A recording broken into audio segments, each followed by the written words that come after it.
and welcome to the workshop on Lard Island. We're here, as you'll have guessed by our title music, we're about to start building some terrain for Strength and Honour.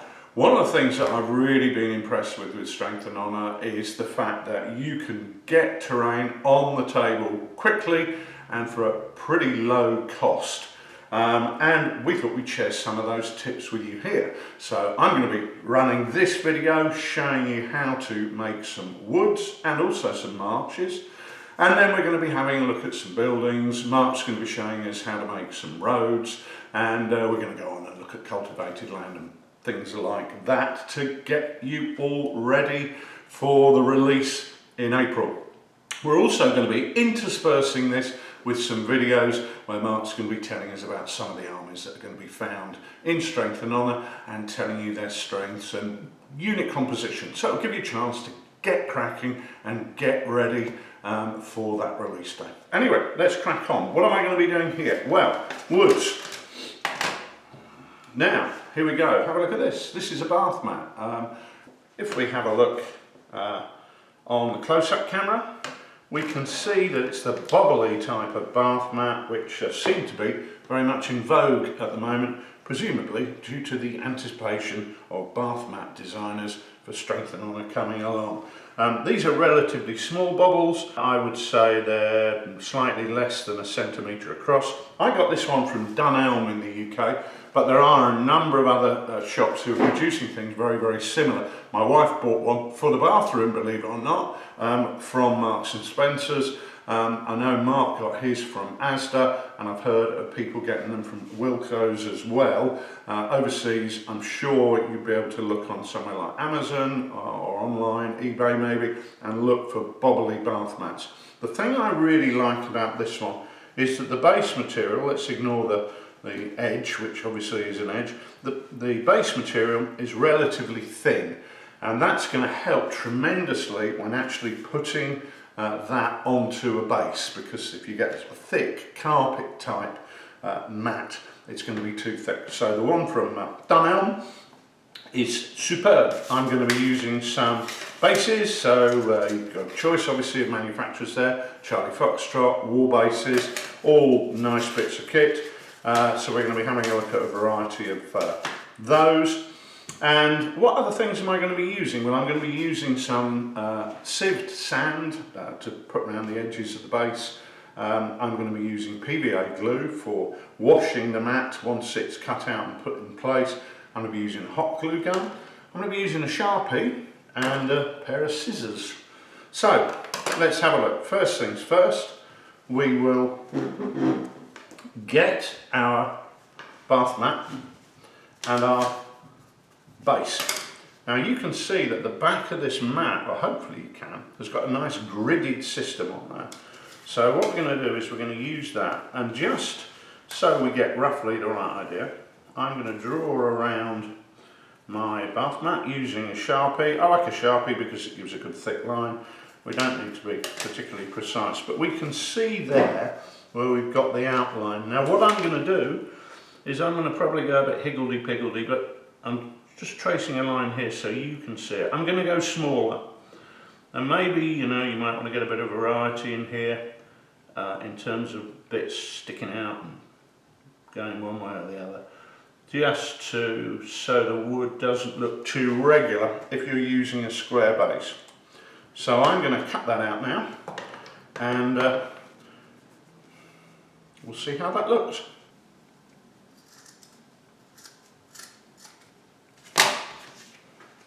Now I'm cutting that out using the underside, and I've actually done that pretty much as a rectangle. Save these bits, or any offcuts, save them, any little bobbles, because they're going to come in handy in a minute when we look at making our marches. So now I'm just going to take off a few edges so it doesn't look too regular.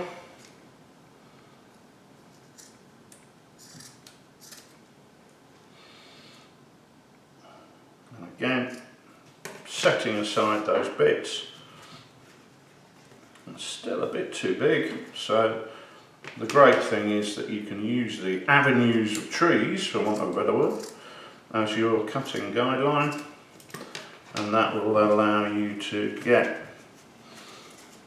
your wood to the right shape. So let's have a look at that, how that looks. So you can see we've got a pretty decent fit with a bit of room around the edges, which is going to allow us to just add a bit of terrain and maybe some flock to blend that into our tabletop. Okay, now I'm going to make a number of those, and I don't want to bore you to tears with that. And the next thing I'm going to do is get my hot glue gun and attach the wood to the base. So that's our woods started off. What I'm going to do now is do a bit of marsh. I really like these marshes. Mark showed me how to do these. He brought them round here, and here's a nice picture of his. And I thought for that I was just going to use one of these more irregular bases from Charlie Foxtrot. Really nice bases there. And just some of these bits that offcuts of our bits of trees. And just get a few that are going to look good. Let's try and make this look artistic. So I'm going to put that bit there. So we'll have a clump of trees there. We're going to have a clump of trees over here. And let's see what we can do with this bit. Okay, we'll just have a couple of trees over here. Then this area is going to be predominantly marsh. So I'm going to glue that on using the same technique. And then we'll come back and have a look at that. Okay, so here we are, and here's our wood stuck on its base. While I was there, done another one, and while there, here's our little marsh base for a bit of variety. So we can see one small one, one large one, and one very different one. What we're going to do next is use that magic weapon of terrain building PVA glue in order to just give them a bit of strength, because these are pretty lightweight in construction. They're fine when they're held together as part of a mat, but once you take them apart, I can see these bits potentially coming off, and certainly as I've been cutting them up, they've been coming off. So I want to just put some PVA on these to get them firmed up. So let's do that. I'm using a big pig hair brush for this, and really just working that in. What this will do is this will knock them all about, or we'll give it a bit of a hairbrush when we've finished at this stage, and try and stand them all back up so they look like trees. The thing you will see is that when it's on the original map, they're all very much like soldiers stood in a serried ranks, whereas by doing this we are actually moving them about a bit, and we don't want them sticking together too much, but it's giving a much more irregular look. So let's just, where we need to, let's get those standing back up, and we can see there that that's giving us the more of an irregular woodland look.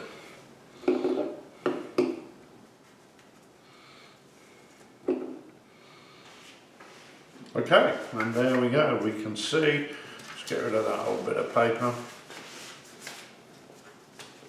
We can see exactly where we are with those three. Now, they're going to have to dry. I'm going to leave them, really see how it goes. It wouldn't surprise me if they needed 24 hours to dry. You can accelerate that if you've got a sunny day, or if you put them in an airing cupboard or on top of a radiator. But in many ways, more haste, less speed. You don't want to do things like warp the bases, so potentially just leaving them to dry in their own natural time is the best way to do it. But don't worry, we'll be back to look at these and carry on with this project in a few moments. Okay, now we've got our glue dried. What we're going to do is we're going to give this a coat of paint. Now what I'm doing here is, for those of you who like triad paint systems, I've just got 3 different shades of green, one dark green, one middle green, one light green, and we're going to start off with those. Clearly we're going to use the dark green first, so I'm just going to put that there, and it's going to be really important with the darker colour to get that around at the bottom of those trees. because this is basically our undercoat.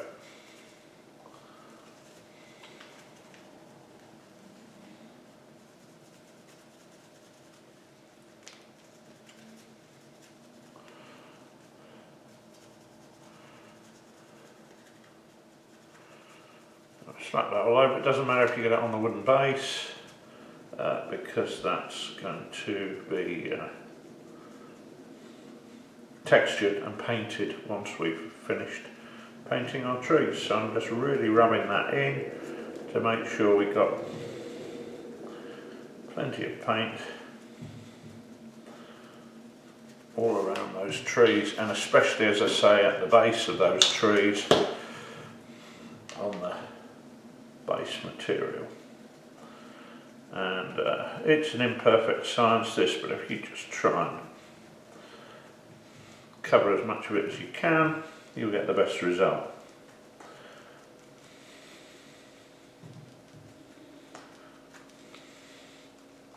Just use a brush. Don't use one of your best brushes here, obviously. Just use a brush to work that in.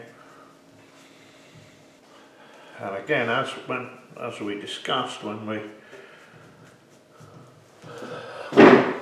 did put the glue on, this is going to give us an opportunity just to, once we've done it, just make sure everything's standing up and in the right direction. So I'm going to go on and do the others in that dark green colour, and then I'm going to let that dry. Okay, so that's our first colour on, and I've let that dry for a bit. It's not quite dry, to be honest. Things to think about here. The first coat I put on with this rather snub-nosed brush. I've used it a fair bit for dry brushing, but it's pretty good for getting right in. Now I'm going to use a wider 1-inch flat brush with pretty springy, nice clean bristles, and I'm going for a slightly lighter colour here. I've got to mix this up actually. I'm going with a hooker's green, which, well, I'm not going to comment, and pale olive green, and I'm mixing those two together to get a lighter finish. And I might, yeah, that looks looking good. And what we do then is just, I'm going to take it over the top of those trees.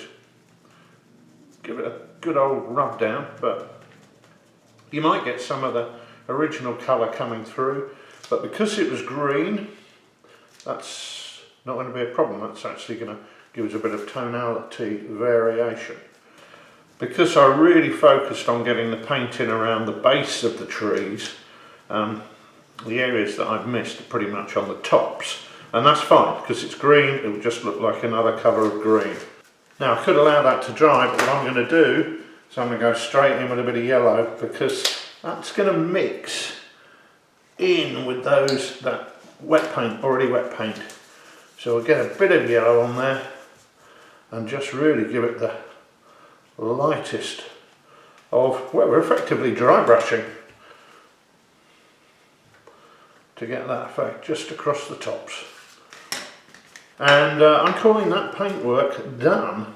So these now really need to dry properly, because the next stage is going to be basing, and if I add the grit while these are still a bit damp, I'm just going to get trees that have got grit attached.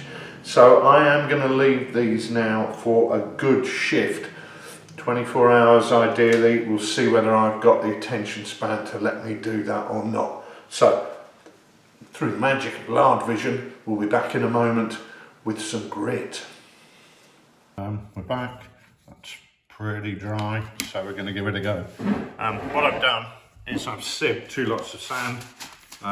One is fine sand, the other is the rocks that come in sharp sand. And I'm going to use the 2 lots of sand for slightly different purposes. Let's put aside the marsh for a moment. So first of all, I'm just going to do this first one. And I'm just going, obviously, around the outside with neat PVA. And if you find that your bath mat is lifting at all, it gives you an opportunity just to add a bit of glue to keep that in place. If you do get stuck, you can always hold it with a clamp or a clothes peg or something like that. So let's slap this all over. And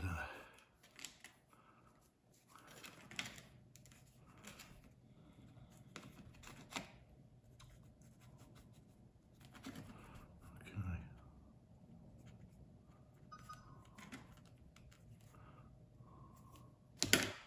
And then we'll dip that in our sand. Well, we can see there that we've got that base. I just run a finger around the outside. Let's put that back in there. Put all that back in there. Because now we're going to do our marsh. Give that a bit of a stir so we get a mixture of sand and the grit. Because the marsh is going to, we want that to look a bit more uneven. What we also want to do, and I'm going to draw this on so you can see it. What I also want to do is have some areas of the ponds. So we'll keep that. Try and keep those areas clear. And then we can add something glossy to make that look like water. So we'll use our brush. This is why I use a brush for applying PVA, because you get more accuracy than using a spatula or something like that. And we'll put that on there. Around those areas of marshy, boggy, wet ground. And we'll do exactly what we did before with the trees, working all the way up around the base of the trees. I don't like the shape of that one, that's a bit rubbish, so let's round that off a bit. Okay.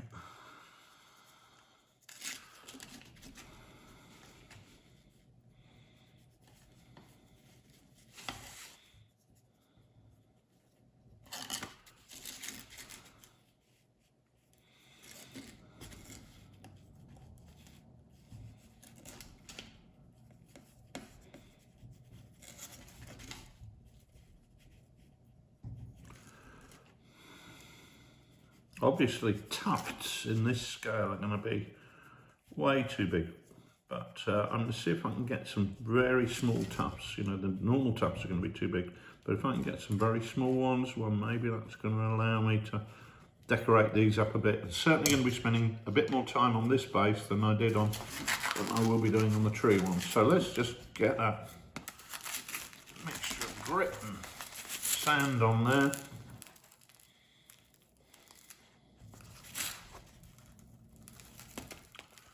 Now tap it off pretty quickly because we don't want a lot of the big rocks attaching themselves permanently, so tip it off quickly and that won't get them so, but you can see there that we've got a variety of texture, and those areas which I've outlined here, those three areas, are going to be the where we have the wet ground, which I'll probably use a bit of yacht varnish for, paint them a bit dirty, grubby brown, and there we go, we can see that we've got those based up. So once again, we're going to let those dry out. I keep saying 24 hours and I keep coming back to it about 2 hours later and it's done. So let's hope they're done in about an hour or so, and we can get some more PVA on them and get them ready up to the stage where we're going to be painting them. Okay, well we can see that that's pretty much dried. So I've mixed up some PVA and water here, and really just letting the water take the PVA around the sand. The sand obviously acts as a kind of blotting paper, so it's a very willing recipient of this mix. So I'll just put this on and then let that dry. Right, what I'm using here is a Vallejo game wash. It's sepia. If you want a more arid climb, you can water this down and just apply a sort of lighter brown, but I'm going for something that's going to be a multi-purpose. and a lot of the next stage is going to decide on the final coloration. But yeah, just slap this all over. I'm sure you don't need to see me doing this, you get the message. And here we are, and although moments have passed for you, it's been, well, yesterday since I filmed the last bit, and I should stress I'm only wearing the same shirt for continuity reasons. I do own others, or at least one. So now what I'm going to do, I've got my stuff based up. As you saw last night, I washed it over with ink, sepia wash from Vallejo, which I love, one of my favourites. Now what I'm going to do is dry brush that up. We've got two colours here. I'm just using sort of art colours that were recommended to me by Gareth in Wales on Twitter. He said how good these were, and I really like the colour match that they produce, so thank you for that, Gareth. So let's give it a go. Nice and simple. Start off with a darker colour, go for the lighter colour. So let's just put that on.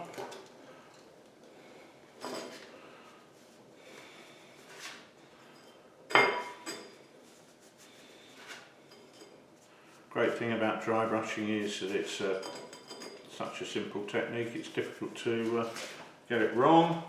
We're going to do something slightly different, obviously, when we get to the marsh as we go through the base, but let's get these done. This is a job of mere moments, and this is what I was saying earlier in the film. It's great.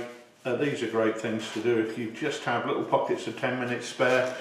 If the wife says, let's go shopping, and then of course she said, I'll be ready in 5 minutes, and you know it'll be 20 minutes, you can just crack on and do the next stage in this process. Or indeed, if your husband is likewise time challenged.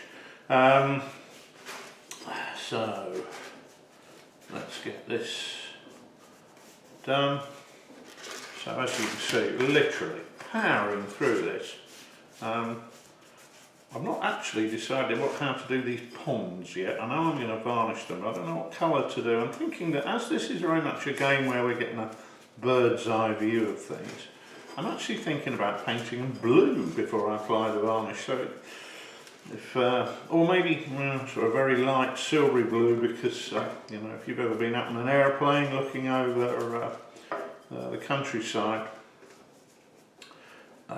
rivers and streams are not the shitty brown that you get when you walk by them with the dog, because you're seeing the reflection of the sky. So I don't know, we'll think about that. Anyway, on to the next colour. As you can see, it's a pretty quick process. Okay, here we go, 2, 3, 4, and back over.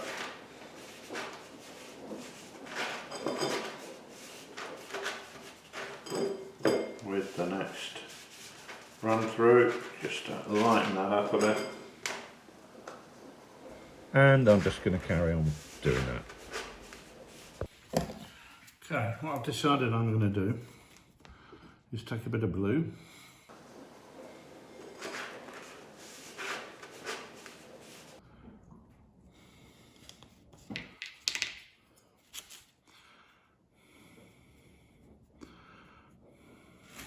And do this. This is really very watery. So this colour looks a lot more vivid now than it will do when it dries.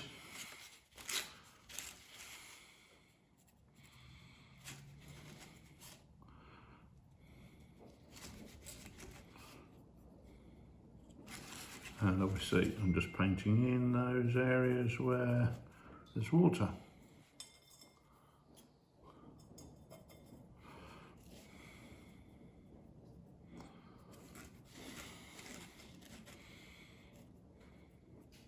And I'm letting the wash underneath where the dry brushing has gone show through, because that just indicates where the ponds are, or the marsh areas are deeper or shallower, and you can see the bottom. And then what I'm going to do is I'm just going to use a Vallejo English uniform, because I like this colour for sort of muddy purposes, because it's always a bit grotty. It's a colour very well designed for fitting in with nature. It's it's just grotty.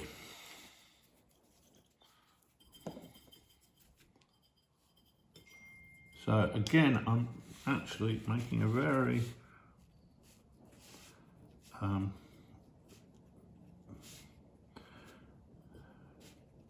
liquid mix of that, and where the blue is still wet, I'm blending that in, so we get a kind of effect of, hopefully, a murky old pond with a bit of the sky reflected from it. I mean, how effectively I've achieved that is questionable, but frankly, it's good enough for me. So there we are. What do we do next? Well, next we're going to look at flock. Now I am actually going to be using some tufts. Having said yesterday I'm not going to, especially when I throw them on the floor. I've just got 2 old packets of tufts out that are very variable in size, and I'm going to take some of the tiny ones off there and put them around the edges of those ponds, but just a few, just to represent larger areas of weeds. But I'm not going to do that yet because obviously that is still drying. So I'm going to start off over here with these beasties, and let's get started on them. Now, what I'm using here are impressive bush. This is what they call a micro-flocken set, which is German for micro-flocking set. This is going to be great for getting a bit of variety. Now, as I'm pointing out my PVA, it's worth pointing out there are always going to be areas when you use shitty old bits of mat that are not going to look great. You get some lumpy, bumpy bits there. So the first thing I'm going to do is use our bushes to cover up those lumpy, bumpy bits where the trees meet the grass at the edge. So this will kind of determine itself. You don't have to plan this or be artistic about it. Just anywhere that there is imperfection, you slap down a bit of bushes.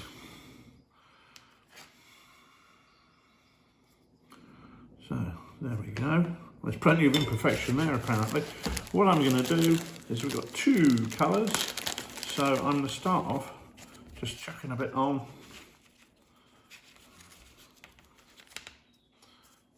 Of the darker colour. Put a bit more on there.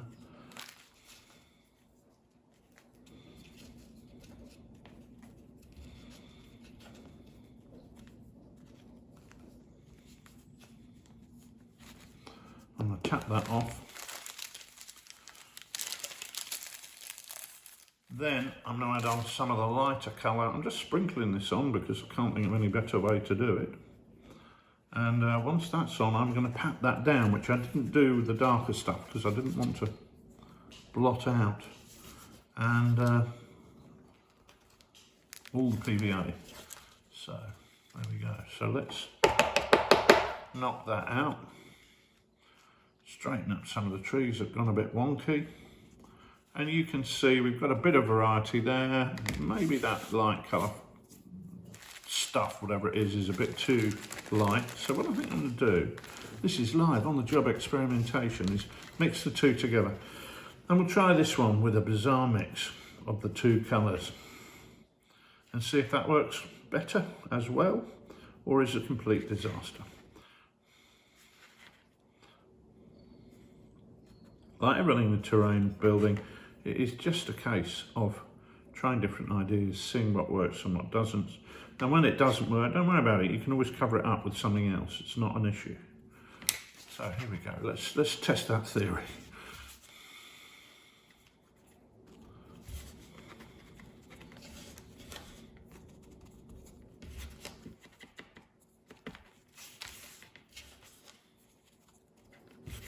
I think I like this better, mixing the 2 different coloured, whatever they're called, together.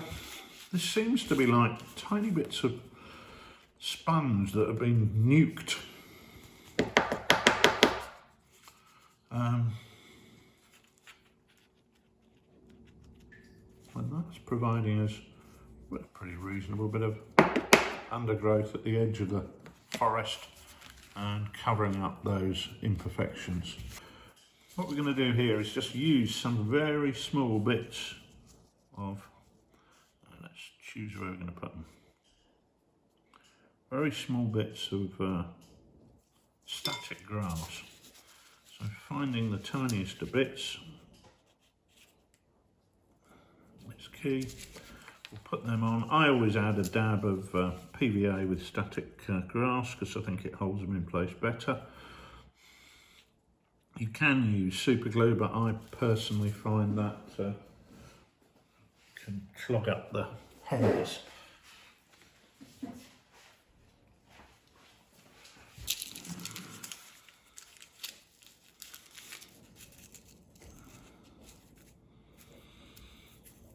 These are probably slightly oversized, but I mean, who's to say what they are? I mean, they could be bushes, they could be whatever. So we'll put them on there. And then we're going to do exactly what we did with the trees. We're going to just add some undergrowth bushes around these areas of trees.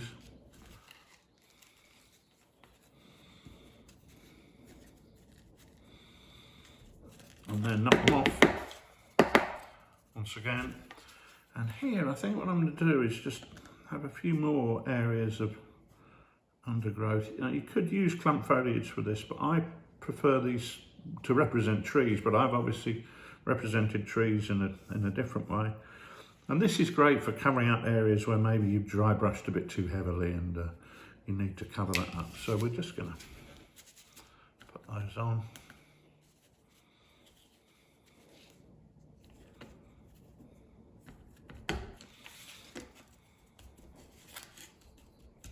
And I'm actually going to leave that for 10 minutes to allow those bits to adhere there, because I do want them, rather than just being very superficial cover, I do want them to actually stick a bit. So I'm going to put them there and leave that like that, and leave that to dry while I'm doing the other stuff. So what we'll do here is just, this really is to blend in the table edge and the edges of the terrain. So I'm more going around the edges here than going all the way up to the trees, because we do want to see a bit of that dry brush ground peeking through. So any bald patches we can just cover with that.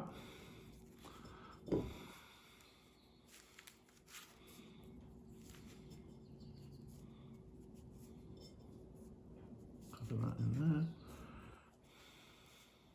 Right, and this stuff is actually a bit more thin.